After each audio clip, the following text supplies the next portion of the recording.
Mind games bye ICSI इन CS exams. तो अब आपके जून 2025 एग्जाम्स को लास्ट 10-12 दिन बाकी है और आई होप आप 110% एफर्ट्स डाल के पढ़ाई कर रहे हो, दिन रात एक करके पढ़ाई कर रहे हो और आपका बेस्ट ट्राई कर रहे हो जून 2025 में एग्जाम्स क्लियर करने का। अब ये जो प्रोफेशनल एग्जाम्स होते हैं जैसे सीएस सीएम है, इसमें एकेडमिक नॉलेज तो बहुत इंपॉर्टेंट होता ही है, मतलब जब तक एकेडमिक नॉलेज नहीं है तब तक पास होना मुश्किल होगा। बट एकेडमिक नॉलेज के साथ साथ आप मेंटली कितने प्रिपेयर्ड हो ये एग्जाम्स को फेस करने के लिए, वो बहुत ज़्यादा इंपॉर्टेंट है। मतलब सोच के देखो, अगर सिर्फ एकेडमिक नॉलेज से आप ये एग्जाम क्लियर कर पाते हो तो आज हर दूसरे घर में आपको सीएस सीएमए मिलता, बट ऐसा नहीं है क्योंकि उसका रीज़न है कि बहुत सारे स्टूडेंट्स जो अपीयर करते हैं ये एग्जाम्स के लिए वो एकेडमिकली स्ट्रांग रहते हैं, मतलब पूरा पढ़ाई करते हैं, स्टडी प्लान स्टडी रूटीन बना के पढ़ाई करते हैं, सारी स्ट्रेटेजी फॉलो करते हैं, बट वो एग्जाम क्लियर नहीं कर पाते क्योंकि मेंटली वो कभी प्रिपेयर्ड ही नहीं है ये एग्जाम्स को फेस करने के लिए।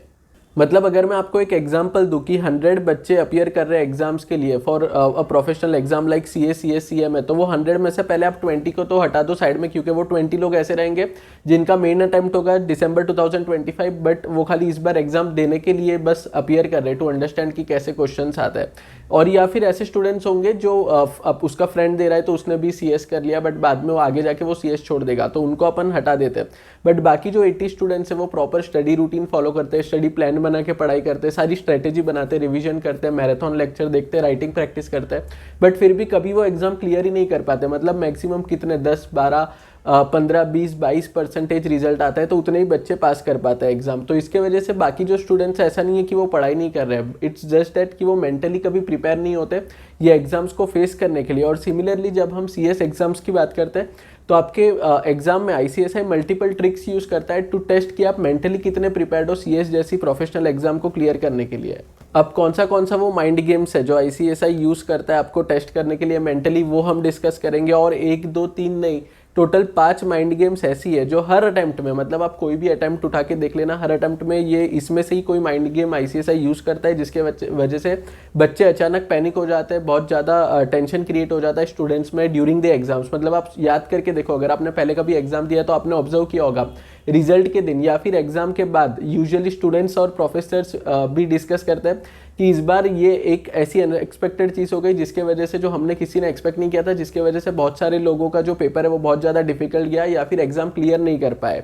बट यही चीज़ अगर हम एग्जाम के पहले डिस्कस करेंगे कि कौन सी माइंड गेम्स है जो आईसीएसआई यूज़ कर सकता है आपको टेस्ट करने के लिए मेंटली, तो बहुत सारे लोगों का जो अटेम्प्ट है वो बच सकता है और बहुत सारे स्टूडेंट्स जो फेल होने वाले होंगे वो एडवांस में ये मेंटली प्रिपेयर होके ये सारी ट्रिक्स के लिए प्रिपेयर रहेंगे एडवांस में और वो एग्जाम्स पास कर सकते हैं। तो अब टाइम काफ़ी लिमिटेड है, इसीलिए डायरेक्टली स्टार्ट करते हैं। जो सबसे पहला ट्रिक है जो आईसीएसआई यूज़ करता है आपको मेंटली टेस्ट करने के लिए, वो ये है कि जो आपका क्वेश्चन पेपर होगा उसमें जो क्वेश्चन नंबर 1 होगा, जो सबसे पहला क्वेश्चन है क्वेश्चन नंबर 1, उसका जो फर्स्ट क्वेश्चन है वो सबसे ज़्यादा डिफिकल्ट, सबसे ज़्यादा चैलेंजिंग होगा। वो क्वेश्चन ऐसा होगा या तो आपको क्वेश्चन ही नहीं समझेगा, अगर आपको क्वेश्चन समझ भी गया तो आपको पता नहीं है कि इसका आंसर क्या है, अगर आपको पता है कि इसका आंसर क्या है तो आपको ये नहीं समझेगा कि इतना बड़ा आंसर है उसमें से कौन सा पार्ट एग्जैक्टली आईसीएसआई एक्सपेक्ट कर रहा है मुझे इसमें लिखने का, तो बहुत ज़्यादा डिफिकल्ट होगा। मोटिव बस यही होता है कि जब आप क्वेश्चन पेपर अपने हाथ में लो, क्वेश्चन नंबर 1 देखो और सबसे पहला सब क्वेश्चन देखो, तो वो एकदम आउट ऑफ द बॉक्स होगा ताकि आप ज़्यादा कंफ्यूज हो जाओ, बहुत ज़्यादा पैनिक हो जाओ और आप वहीं पे गिव अप कर दो। मतलब आप आगे का क्वेश्चन पेपर देखते भी नहीं हो, आप बस अजम्पशन बना लेते हो कि इतना फर्स्ट जो क्वेश्चन नंबर 1 है वो इतना ज़्यादा डिफिकल्ट है, तो इतना पैनिक हो जाते हो आप और आपको लगता है पूरा क्वेश्चन पेपर डिफिकल्ट होगा और वही पैनिक माइंड से आप अपीयर करते हो जो आंसर है वो, और इसके वजह से आप क्लियर नहीं कर पाते हो वो पेपर में। अब इसका सॉल्यूशन काफ़ी ज़्यादा सिंपल है। अगर आपको क्वेश्चन नंबर 1 नहीं आता है तो उसको तुरंत छोड़ दो, बार बार क्वेश्चन रीड मत करो, जितने बार रीड करोगे उतना ज़्यादा कंफ्यूजन, उतना ज़्यादा पैनिक क्रिएट होगा। क्वेश्चन नंबर 1 नहीं आता है, सीधा क्वेश्चन नंबर 2 पे चले जाओ, उसके बाद 3 सॉल्व करो, 4 सॉल्व करो, बट स्टक मत हो जाओ क्वेश्चन नंबर 1 पे। आप इंटरचेंज कर सकते हो question number, but make sure करना कि जो सब क्वेश्चन है, जैसे क्वेश्चन नंबर 1 में ABCD 4 सब क्वेश्चन है 5 मार्क के, तो वो सब क्वेश्चन में स्विच मत करना, वो लाइन से अटेम्प्ट करना है ABCD, बट जो मेन क्वेश्चन है क्वेश्चन नंबर 1 2 3 4 5 वो आप इंटरचेंज कर सकते हो। तो एक ही क्वेश्चन पे, क्वेश्चन नंबर 1 पे आपको स्टक नहीं होना है, वो डिफिकल्टी होगा मेजोरिटी ऑफ द पेपर्स में, उसको आपको छोड़ना है। आपको क्वेश्चन नंबर 2 फिर 3 फिर 4 अटेम्प्ट करना है। फिर लास्ट में जब आपके पास 30-45 मिनट्स बचा होगा, लास्ट का 30-45 मिनट्स, तब आप क्वेश्चन नंबर 1 लेके उसको सॉल्व कर देना। बट स्टार्टिंग में just for the sake of writing गलत आंसर लिख के मत आना या फिर कुछ और लिख के मत आना, क्योंकि उससे क्या होगा, आपका फर्स्ट इंप्रेशन ही लास्ट इंप्रेशन है। क्वेश्चन नंबर 1 का आंसर गलत लिख के आओगे, अगर आपको आंसर नहीं आता होगा आप गलत लिख के आओगे। उसके बाद अगर आपने 2 और 3 का आंसर सही भी लिखा होगा तो उस आपका जो फर्स्ट इंप्रेशन है वही खराब पड़ जाएगा, तो उसकी वजह से आगे के जो आपको मार्क्स मिलने वाले थे उस पर भी उसका इंपैक्ट होगा। अब जो सेकंड ट्रिक जो आईसीएसआई यूज करता है वो ये है कि जो आपका ग्रुप है, मतलब जो टोटल आपके सीएस एग्जीक्यूटिव का एग्जांपल लेते हैं, टोटल 7 सब्जेक्ट्स है, तो आपका ग्रुप 1 में और ग्रुप 2 में दोनों में से एक एक क्वेश्चन पेपर ऐसा, मिनिमम एक क्वेश्चन पेपर ऐसा होगा जो बहुत ज़्यादा डिफिकल्ट होगा, चैलेंजिंग होगा, आउट ऑफ द बॉक्स होगा। कभी कभी मॉड्यूल के बाहर से भी उसमें क्वेश्चंस आ जाएंगे। ऐसा क्वेश्चन पेपर ना आपने, ना आपके प्रोफेसर ने, ना मैंने या किसी और ने एक्सपेक्ट किया होगा। इसका पर्पस भी यही है कि आईसीएसआई देखना चाहता है कि जब आप एक बार आप प्रोफेशनल बन जाते हो, फिर आपके पास कोई ऐसा सिचुएशन आएगा जो आपने पहले कभी फेस नहीं किया या फिर जिसका आंसर आपके पास रेडी नहीं है, तो कैसे आप वो सिचुएशन से डील करते हो। अब ऐसे क्वेश्चन पेपर में आपको पहले ही प्रिपेयर रहने का है, मतलब आपको पहले से ही प्रिपेयर होना चाहिए कि अगर आपके 7 सब्जेक्ट है तो ठीक है, अगर 2 से 3 पेपर ऐसे भी आ जाएंगे जो आउट ऑफ द बॉक्स है, चैलेंजिंग है, डिफिकल्ट है, तो I am prepared for it. अब ये पेपर्स में होता क्या है, जो ऐसे out of the box paper होते हैं उसमें पहले ही आपने ऑब्जर्व किया होगा कि 30 to 45 मिनट्स में ही आधा जो एग्जाम हॉल होता है उसमें से बच्चे बाहर चले जाते हैं, गिव अप कर देते हैं। बट आपको ये मिस्टेक नहीं करना है। आईसीएसआई का पर्पस ये है कि आपको मेंटली वो टेस्ट कर रहा है कि आप कैसे इसको डील करते हो, तो आपको वही करना है, आपको मैच्योरली डील करना है। अगर जो आंसर आपको नहीं आता है तो उसमें कुछ ना कुछ रिलेवेंट इन्फॉर्मेशन लिख के आओ। एक एग्जांपल देता हूँ, अगर आपको सीएसआर के रिलेटेड कुछ पूछा है जिसका एग्जैक्ट आंसर आपको नहीं आता है, तो आपको बेसिक सीएसआर का सेक्शन नंबर लिख के आना है, उसका डेफिनेशन क्या है, मतलब जो उसका लिमिट है, थ्रेशोल्ड लिमिट, वो लिख के आना है, उसका पर्पस क्या है कि क्यों सीएसआर का नीड है, ये सारी चीज लिख के आनी है। अगर आपको एग्जैक्ट आंसर नहीं भी आता है तो, बट आपको मेक श्योर करना है कि लास्ट मिनट तक, जो भी पूरा आपका 3 घंटा 15 मिनट आपको मिलता है, लास्ट मिनट तक आपको फाइट करना है। हर एक क्वेश्चन का आंसर आपको लिख के आना है, ब्लैंक नहीं छोड़ना है एक भी क्वेश्चन, क्योंकि यही पेपर में आपको जो ज़्यादा मार्क्स स्कोर करने का चांस है, क्योंकि बाकी सारे स्टूडेंट्स तो स्टार्टिंग के 30-45 मिनट्स में ही गिव अप कर देंगे। तो आपका पेपर अगर पूरा भरा हुआ होगा, पूरा अपने आंसर अच्छे से लिखा होगा, तो आपको ज़्यादा मार्क्स मिलेंगे वो क्वेश्चन में जितना आप एक्सपेक्ट कर रहे हो उससे।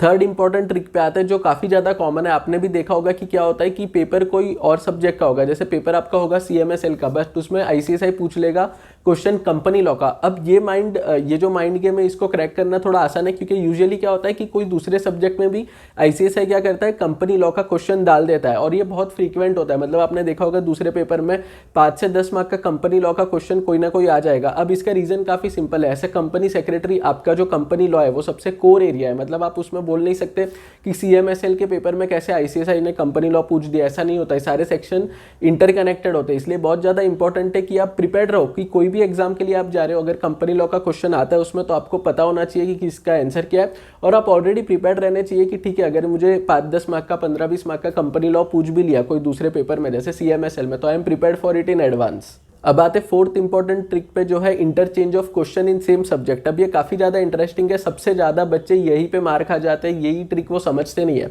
एग्जाम्पल के साथ समझते हैं। जो आपका सीएमएसएल सब्जेक्ट है उसमें कैपिटल मार्केट है 40 मार्क्स का, और जो सिक्योरिटीज लॉ है वो है 60 मार्क्स का। अब जो ओवर स्मार्ट स्टूडेंट्स होते हैं या फिर कुछ स्टूडेंट्स जिनको ऐसा लगता है कि मैं बहुत ज़्यादा स्मार्ट हूँ, वो क्या करता है, वो ये सोचेगा कि मैं जो सिक्योरिटीज लॉ है 60 मार्क का वो पूरा अच्छे से पढ़ के जाऊँगा, और जो कैपिटल मार्केट है उसके मेन चैप्टर्स पढ़ के जाऊँगा, ताकि 40 में से उसके 20 मार्क्स हो जाए, और यहाँ पे तो मैंने 60 मार्क्स का पढ़ाई है, तो वो हिसाब से मैं थोड़ा बहुत मेहनत करके 80 मार्क्स का पेपर जो है वो क्रैक कर लूँगा। 80 में से मेरे को आ जाएगा 55-60 मार्क्स, एग्जाम्शन आ जाएगा। बट यहीं पे आईसीएसआई आपको टेस्ट करता है। आईसीएसआई क्या करेगा, जो कैपिटल मार्केट का 40 मार्क्स का सेक्शन है उसमें से वो डाल देगा 50, 60, 65, यहाँ तक 70 मार्क्स का क्वेश्चन भी आ जाएगा कैपिटल मार्केट में, क्योंकि आईसीएसआई को भी बहुत अच्छे से पता है कि बहुत सारे प्रोफेसर्स भी ऐसे और जो स्टूडेंट्स भी है वो ये करके आएंगे, स्ट्रेटेजी बना के आएंगे कि जो सिक्योरिटीज लॉ है उसको मैं अच्छे से पढ़ूंगा, कैपिटल मार्केट्स क्योंकि इतने ज़्यादा मार्क्स का नहीं है तो मैं उसके ऊपर इतना ध्यान नहीं दूंगा। तो ये गलती आपको नहीं करना है। जो आप स्ट्रेटेजी बना रहे हो सब्जेक्ट वाइज वो सही है, मतलब उसमें आप 40-60 का स्ट्रेटेजी बना सकते हो, बट कोई भी एक सेक्शन को पूरा कवर करना,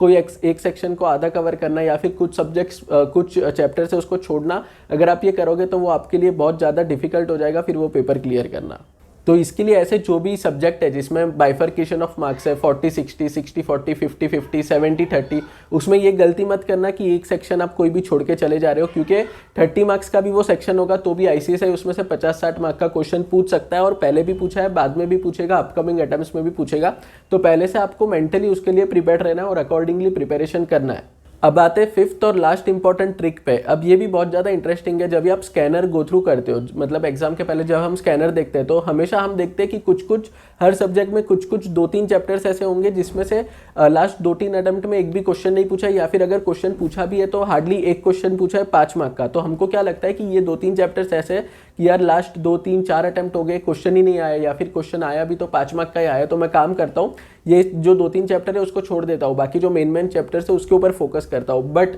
अगले अटेम्प्ट में क्या होता है, अगले अटेम्प्ट में से वही 2-3 चैप्टर में से ही आपका 20-25 मार्क का पूरा पेपर बन जाता है। ये बहुत पुराना ट्रिक है आईसीएसआई का, बट अनफॉर्चुनेटली आज के टाइम पे भी स्टूडेंट्स इसको रियलाइज नहीं करते और वो यही ट्रैप में फंस जाते हैं। आपको ये नहीं करना है, आपको जितने भी चैप्टर्स है सारे चैप्टर्स को कवर करना है। अब कितना इंपॉर्टेंस कौन से चैप्टर को देना है वो अलग बात है, वो आप कर सकते हो, एबीसी एनालिसिस आप कर सकते हो, बट कोई भी चैप्टर को छोड़ के नहीं जाना है जस्ट बिकॉज लास्ट 2-3 अटेम्प्ट में से उसमें से कम मार्क्स का आया था फिर, या फिर एक भी क्वेश्चन नहीं आया था। तो एग्जाम के पहले जब भी आप स्कैनर गो थ्रू कर रहे हो तो आप मेक श्योर करना ऐसे चैप्टर जिसमें से कम क्वेश्चन आए 2-3 अटेम्प्ट में, उसको वापस से एक बार रीड कर लेना, उसके ऊपर उल्टा ज़्यादा ध्यान आप देना एग्जाम के पहले, क्योंकि वो छोटे छोटे चैप्टर्स होते हैं तो उसके ऊपर आप ज़्यादा ध्यान दे सकते हो कम टाइम इन्वेस्ट करके। तो फ्रेंड्स ये है सारा माइंड गेम्स जो यूजुअली आईसीएसआई यूज़ करता है आपको मेंटली टेस्ट करने के लिए। पर्पस वीडियो का काफ़ी सिंपल है, आपको एडवांस में प्रिपेयर करना है इसके लिए, ताकि एग्जाम के बाद रिग्रेट ना हो कि मुझे इसके बारे में पता नहीं था और यही ट्रैप में मैं फंस गया। अगर आपको आज का वीडियो अच्छा लगा है तो वीडियो को लाइक कर देना और thank you very much for watching.